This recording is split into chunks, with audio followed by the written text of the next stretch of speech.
Compared to everyone else, I seem to be less prepared. But I thought what I would talk about today is my diagnosis and the events leading up to it, because while at the time I didn't think it was funny, looking back on it, it was hilarious. All right, so picture this, February. I am interviewing for a new job, 3 in fact.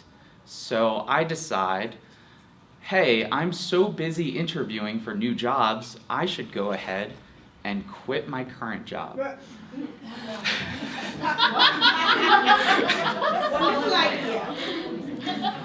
So, a couple of days later, in between interviews, I notice a lump on my neck, start to freak out, but hey, I can go to the doctor the next day because it's not like I'm going to work.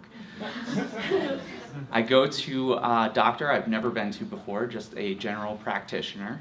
He takes one look at my neck and says, "You have Hodgkin's lymphoma.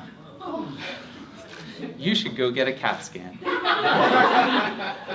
And I said, "Hey, Mr. Doctor that I've never met before, you don't know what you're talking about. I have a sore throat, give me some antibiotics and I'll be on my merry way."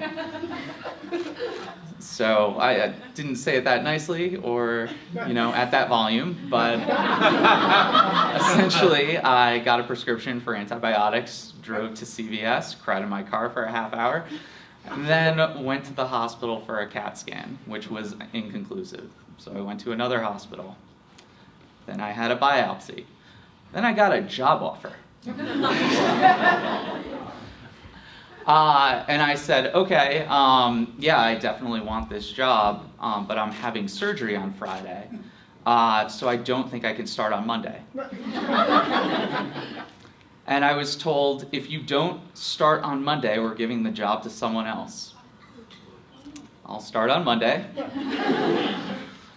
Fast forward to the end of my first week at this new job. I get my diagnosis,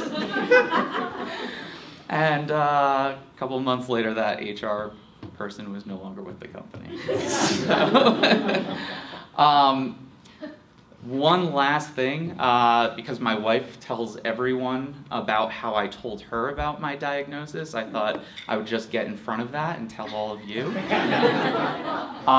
So the evening I found out my diagnosis with Hodgkin's lymphoma, we are at her house watching a movie on the couch.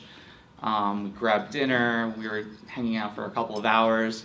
I turned to her and said, "Oh, hey, by the way, I have lymphoma and I need to start chemotherapy next week." That's not the way to break the news. Thanks, everyone.